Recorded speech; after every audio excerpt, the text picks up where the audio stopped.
আজ আমি আপনাদের সাথে পবিত্র আল কোরআন নিয়ে এমন কিছু চমৎকার বিষয় শেয়ার করতে চলেছি যা হয়তো আপনারা এর আগে কখনো দেখেন নাই। পবিত্র আল কোরআনের এই মাসহাবটিতে লক্ষ্য করুন। এই মাসহাবটিতে প্রত্যেকটি লাইন শুরু হয়েছে একই অক্ষর দ্বারা। একবার চিন্তা করুন তো, প্রত্যেকটি পৃষ্ঠায় সমান সংখ্যক লাইন আছে আর প্রত্যেকটি লাইন শুরু হয়েছে একই অক্ষর দ্বারা। পবিত্র আল কোরআনের আরেকটি সংকলনের দিকে লক্ষ্য করলে একটি চমৎকার সাদৃশ্যপূর্ণ প্যাটার্ন লক্ষ্য করা যায়। এই সংকলনটিতে প্রথম লাইন এবং শেষ লাইন শুরু হয়েছে একই অক্ষর দ্বারা।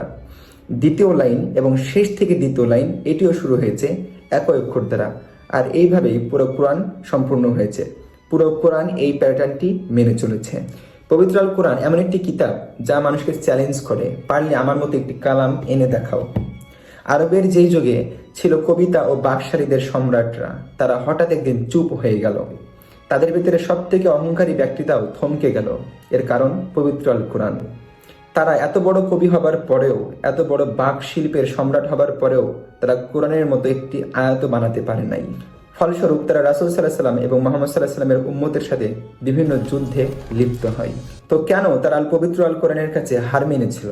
কেন পবিত্র আল কোরআনের মতো একটি আয়াত তারা বানাতে পারলো না? কি রয়েছে এই কোরআনে? আপনারা সকলেই জানেন হাদিসের অর্থ আল্লাহ তাআলার কাছ থেকে, কিন্তু শব্দগুলো রাসূল সাল্লাল্লাহু আলাইহি ওয়াসাল্লামের কাছ থেকে। কিন্তু পবিত্র আল কোরআনের ক্ষেত্রে বিষয়টি ভিন্ন।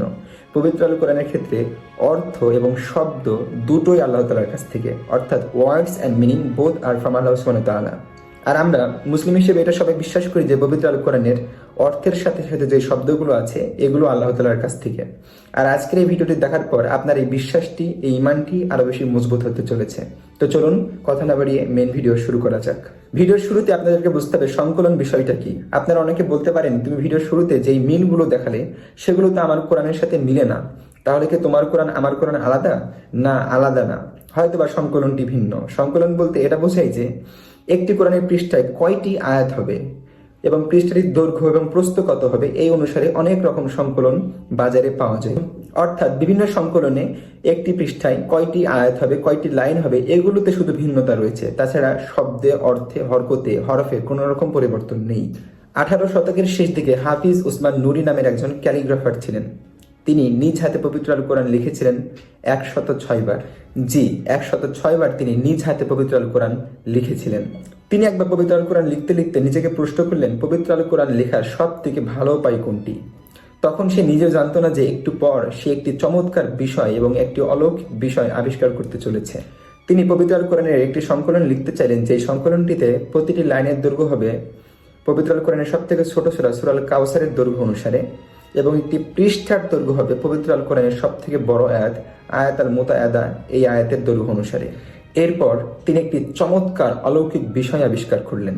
প্রতিটি পৃষ্ঠা শুরু হয়েছে একটি পূর্ণ আয়াত দ্বারা এবং প্রতিটি পৃষ্ঠা শেষ হয়েছে একটি আয়াত শেষ হওয়ার মাধ্যমে, এবং এই ঘটনা পুরো কোরআন জুড়ে 600 পৃষ্ঠা জুড়ে চলতে থাকে। যারাই এই সংকলনটি দেখেছিল তারা সবাই অবাক হয়েছিল এবং রাতারাতি এই সংকলনটি ভাইরাল হয়ে যায়।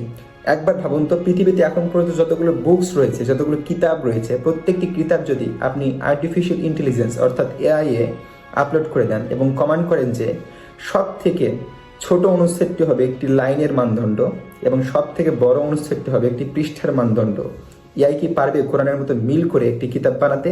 আমি জানি কখনোই পারবে না। আর এটাই প্রমাণ করে যে এই আল কোরআন, এই পবিত্র আল কোরআন, এটা একমাত্র আল্লাহ তাআলার কাছ থেকে এসেছে, আমাদের স্রষ্টার কাছ থেকে। আর এই পবিত্র আল কোরআনের অর্থ এবং শব্দ, যেই ওয়ার্ডগুলো ব্যবহার করা হয়েছে, ওয়ার্ডের যে প্যাটার্নগুলো রয়েছে, এই সবগুলো আল্লাহ তাআলার কাছ থেকে, যেটা মানুষ বা কম্পিউটার কখনো ফলো করতে পারবে না। পরবর্তীতে 1932 সালে বদরুজ্জামান নামক একজন ক্যালিগ্রাফার এটাকে নিয়ে আরো রিসার্চ করা শুরু করে। একই সংকলনে তিনি আরো কিছু অলৌকিক বিষয় খুঁজে পান। তিনি লক্ষ্য করেন যে কোরআনে যে মেইন শব্দগুলো, যেমন আল্লাহ, রব, রহমান এবং নবীদের নামগুলো, এগুলো এলোমেলো ভাবে আসেনি। যখন এই নামগুলো এসেছে একটা প্যাটার্ন ফলো করে এসেছে। এই নামগুলো একটি নির্দিষ্ট প্যাটার্নে বা তসবিতে গাঁথা পুঁতির ন্যায় এসেছে। কিছু শব্দ একে অপরের ওপরে পুরোপুরি মিলে গিয়েছে, আবার একই পৃষ্ঠার উভয় দিকে পুরোপুরি মিলে গিয়েছে। চলুন পৃষ্ঠা নাম্বার 35 পৃষ্ঠায় যাওয়া যাক। এই 35 পৃষ্ঠায় রব শব্দটি অর্থাৎ প্রভু শব্দটি 5 বার এসেছে। আর এই নামগুলো কিন্তু এলোমেলো ভাবে আসে নাই, লম্বা লম্বা একটি প্যাটার্ন ফলো করে এসেছে, সুন্দরভাবে সাজানো, যেন তসবিতে গাঁথা পুঁতির নাই। এখন চলুন পৃষ্ঠা নাম্বার 62 এবং 63 পৃষ্ঠায় যাওয়া যাক।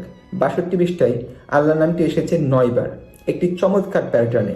মজার বিষয় হচ্ছে এই 9টি নাম দ্বারা যে প্যাটার্নটি তৈরি হয়েছে, এই প্যাটার্নটি যদি আপনি আয়নার সামনে ধরেন তাহলে যে আপনি একটা মিরর ভিউ পাবেন, এই মিরর ভিউটি রয়েছে 63 পৃষ্ঠাতে। অর্থাৎ 62 পৃষ্ঠার 9টি নাম দ্বারা যে প্যাটার্নটি তৈরি হয়েছে, এই প্যাটার্নটির রিফ্লেকশন সম্পূর্ণ সেম টু সেম 63 পৃষ্ঠায় রয়েছে। 82 এবং 83 পৃষ্ঠায় আরও একটি চমৎকার বিষয় লক্ষ্য করা যায়। এই দুইটা পৃষ্ঠাতেই আল্লাহ নামটি এসেছে 4 বার করে, আর এই দুইটা পৃষ্ঠাতেই আল্লাহ নামটি এসেছে একই প্যাটার্নে এবং যা একে অপরের সাথে সম্পূর্ণভাবে মিলে যায়। 33 এবং 34 পৃষ্ঠায় একই কাহিনী ঘটেছে, মনে হয় যেন একটি পৃষ্ঠা অপর পৃষ্ঠার জন্য আয়না হিসেবে কাজ করছে। 442 নম্বর পৃষ্ঠায় একটি চমৎকার প্যাটার্ন রয়েছে, যেটা দেখলে আপনার মাথা ঘুরে যাবে। এই সংকলনটিতে সব থেকে বেশি আল্লাহ শব্দটি এসেছে 442 নম্বর পৃষ্ঠায় মোট 15 বার, একটি সুন্দর প্যাটার্নে। এই প্যাটার্নের নিচে আল্লাহ তাআলা আবার বলছে, তোমরা আমাকে বেশি পরিমাণে স্মরণ করো। আল্লাহ তাআলা এই পৃষ্ঠায় সব থেকে বেশি তার নিজের নাম রাখলেন। পরবর্তীতে সে আবার একটি আয়াতে বলে দিলেন, তোমরা আমাকে বেশি পরিমাণে স্মরণ করো। এটা কি প্রমাণ করে না যে এই কিতাবটি তার কাছ থেকে এসেছে? এটা মানুষের তৈরি কোনো কিতাব হতেই পারে না। এতক্ষণ দেখলাম আল্লাহর নামের প্যাটার্নগুলো, চলুন এবার দেখা যাক নবীদের নামের ক্ষেত্রে কি হয়েছে। 327 পৃষ্ঠায় সুলাইমান আলাইহিসসালাম এবং দাউদ আলাইহিসসালামের নাম এসেছে এবং এগুলো এসেছে চমৎকার একটি প্যাটার্নে। সুলাইমান আলাইহিসসালামের নিচে দাউদ আলাইহিসসালামের নাম আসে নাই, দাউদ আলাইহিসসালামের নামের নিচে সুলাইমান আলাইহিসসালামের নাম আসে নাই। সুন্দর একটি প্যাটার্ন ফলো করে নামগুলো এসেছে। একই ঘটনা ঘটেছে 449 নম্বর পৃষ্ঠায়। এই পৃষ্ঠায় মুসা আলাইহিসসালাম, হারুন আলাইহিসসালাম এবং ইসহাক আলাইহিসসালামের নাম এসেছে, 2 বার করে প্রত্যেকটি নাম এসেছে। একজন নবীর নামের নিচে আরেকজন নবীর নাম আসে নাই। সুন্দরভাবে লম্বা লম্বা একটি প্যাটার্ন ফলো করে এই নামগুলো এসেছে। 19 নম্বর পৃষ্ঠায় ইব্রাহিম আলাইহিস সালামের নাম এসেছে 3 বার, যা একদম লম্বালম্বিভাবে সুন্দরভাবে সাজানো রয়েছে। 235 নম্বর পৃষ্ঠায় ইউসুফ আলাইহিস সালামের নাম এসেছে 4 বার, যা পূর্বের প্যাটার্নই ফলো করছে।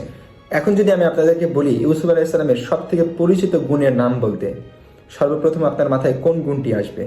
সৌন্দর্য, জামিল, তাই না? এখন 235 নম্বর পৃষ্ঠার দিকে লক্ষ্য করা যাক। 235 নম্বর পৃষ্ঠায় ইউসুফ আলাইহিস সালামের নামটি এসেছে।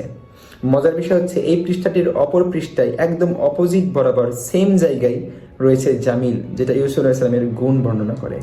আপনি কি আল কাহাব অধিবাসীদের বিখ্যাত কুকুরটির নাম জানেন? কুকুরটির নাম ছিল কিতমির। 294 নম্বর পৃষ্ঠার 7 নম্বর লাইনের শেষে ওয়াকালবুহুম এই শব্দটি এসেছে। ওয়াকালবুহুম এই শব্দটি দ্বারা কিতমির নামক কুকুরটিকে উদ্দেশ্য করা হয়েছে। এখন পৃষ্ঠা উল্টাতে শুরু করুন। 1 পৃষ্ঠা, 2 পৃষ্ঠা, 20 পৃষ্ঠা, 141 পৃষ্ঠা পর 7 নম্বর লাইনের শুরুতে কিতমির এই নামটি আপনি পাবেন। এখন যদি আপনি কোরআনটিকে বন্ধ করে দেখেন, দেখবেন যে ওয়াকালবুহুম এবং কিতমির এই দুইটা শব্দ একে অপরের সাথে সম্পূর্ণভাবে মিলে যায়। আর এটাই প্রমাণ করে যে এই পবিত্র আল কোরআন আল্লাহ তাআলার কাছ থেকে এসেছে, মুহাম্মদ সাল্লাল্লাহু আলাইহি ওয়াসাল্লামের কাছ থেকে আসে নাই। কিভাবে? এই 141 পৃষ্ঠায় বিভিন্ন রকমের ঘটনা ঘটেছে যেগুলো রাসূল সাল্লাল্লাহু আলাইহি ওয়াসাল্লাম জানতো না। সে তো মানুষ, সে তো ভবিষ্যৎ জানে না। তাহলে সে কিভাবে জানলো বা কিভাবে সেটাকে ম্যানেজ করলো যে 141 পৃষ্ঠা পর কিতমির যখন নামটা আমি নিব তখন এই কালবুহুমের সাথে মিল করে বলবো? সেটা তার দ্বারা কখনো পসিবল হবে না। এটা একমাত্র তার দ্বারাই পসিবল যে অতীত, বর্তমান, ভবিষ্যৎ সব জানে একসাথে। আর এটা অবশ্যই আমাদের স্রষ্টা আল্লাহ তাআলা। আর এটাই প্রমাণ করছে যে এই পবিত্র আল কোরআন আল্লাহ তাআলার কাছ থেকেই এসেছে।